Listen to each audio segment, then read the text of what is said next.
రామారావు గారు, తులసిరెడ్డి గారు మీరు చెప్పండి.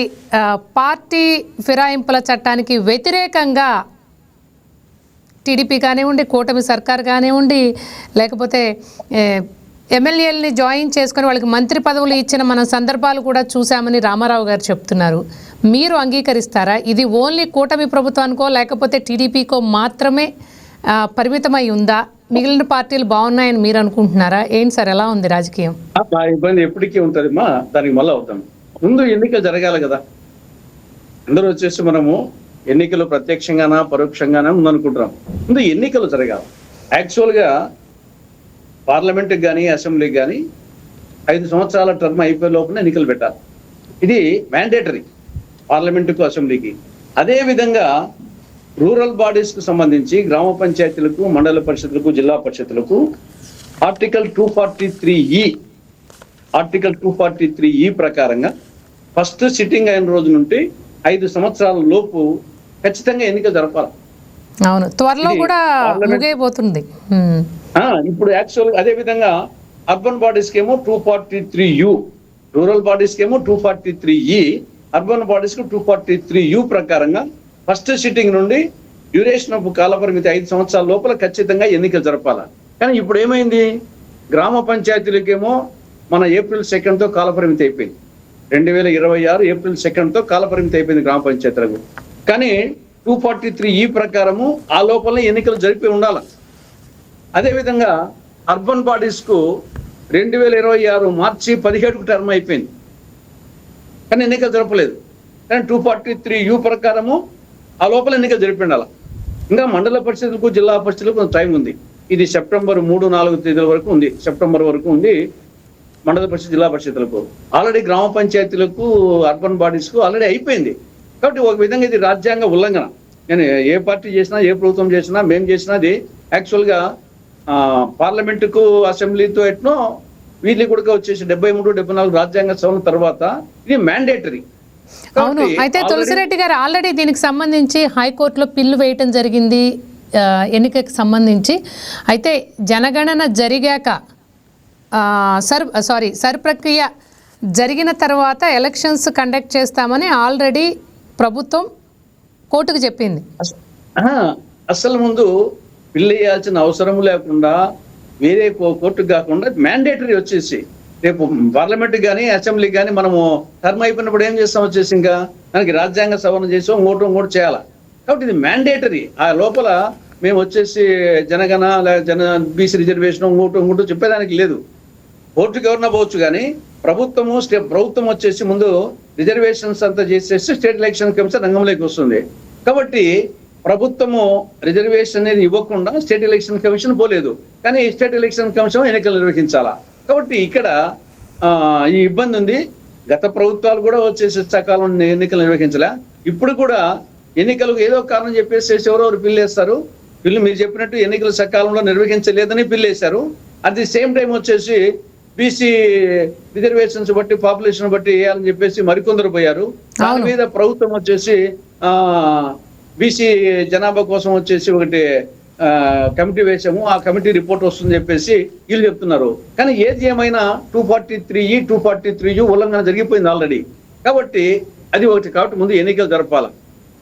తర్వాత రెండవది, మనము ప్రత్యక్షమా పరోక్షమా ఏదైనా కానీ ముందు వెంట్రుకలు ఉంటే కుప్పైనా వేసుకోవచ్చు, జడ వేసుకోవచ్చు, 2 జడలు వేసుకోవచ్చు. ముందు నిధులు ఉంటాయి కదా.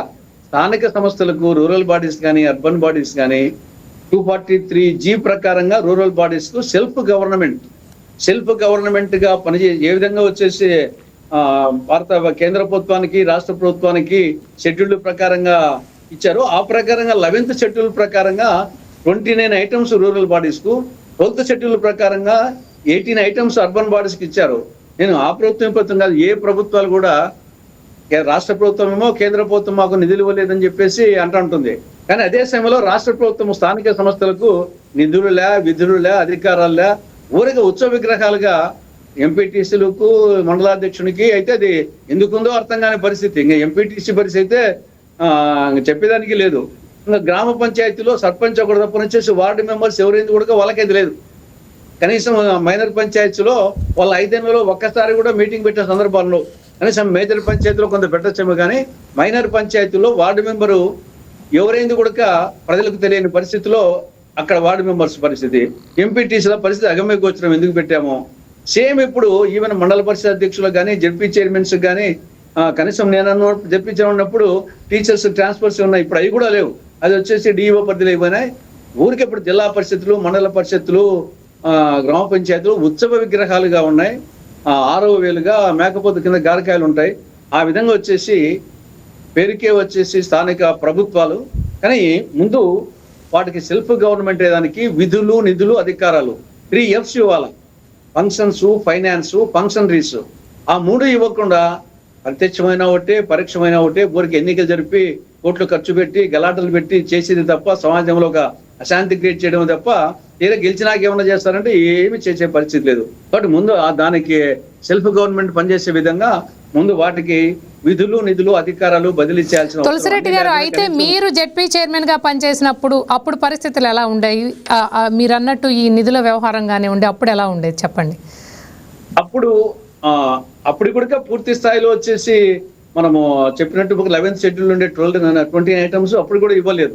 కానీ ఇప్పటికంటే కొంచెం బెటర్ గా ఉండేది. అప్పుడు మెయిన్ గా వచ్చేసి కొంత సెంట్రల్ గవర్నమెంట్ స్కీమ్స్ ఉండేటి.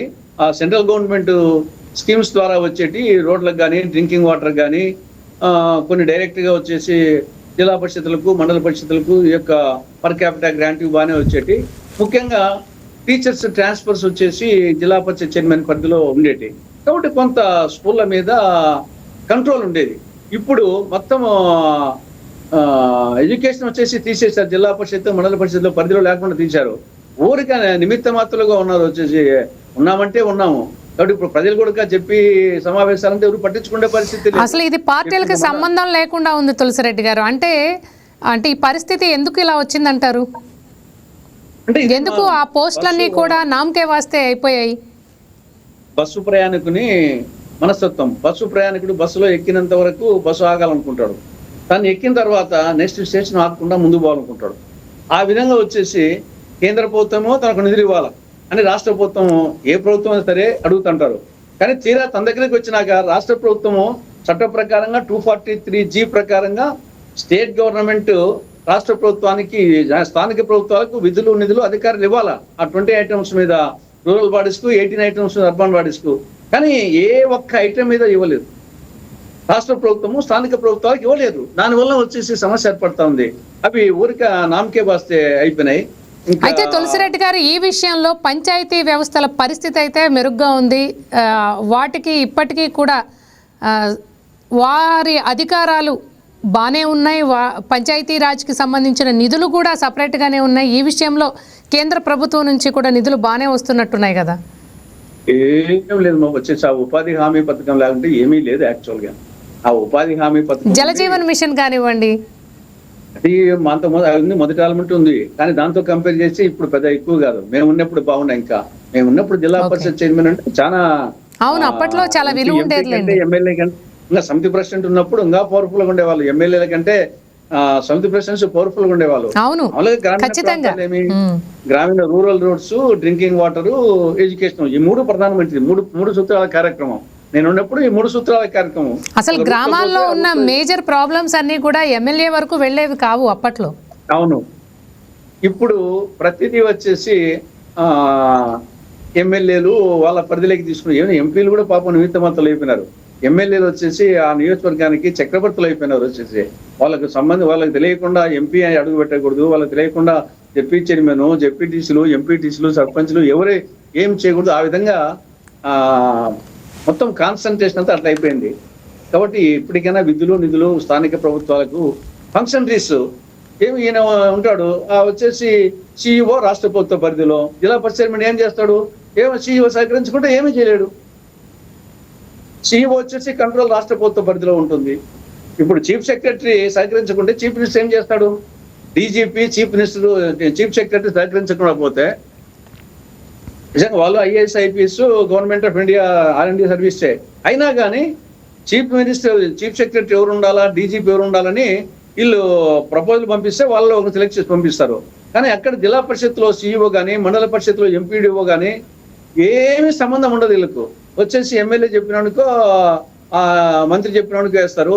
ఆ వేరే పార్టీ వాడు గెలిచానుకోండి జిల్లా పరిషత్ చైర్మన్ గా, ఆ సీఈఓను వేసి సహకరించుకుంటే చేపల నీళ్ళ నుండి పెట్టమన్నట్టు ఏం కాదు వచ్చేసి. కాబట్టి ఊరికి చెప్తున్నాం కానీ అజాగల స్థానాలు మేకపోతుకు గారకాయలు ఉంటున్నాయో ఆరోగ్యాలు ఉత్త విగ్రహాలుగా ఉన్నారు స్థానిక ప్రభుత్వాలన్నీ.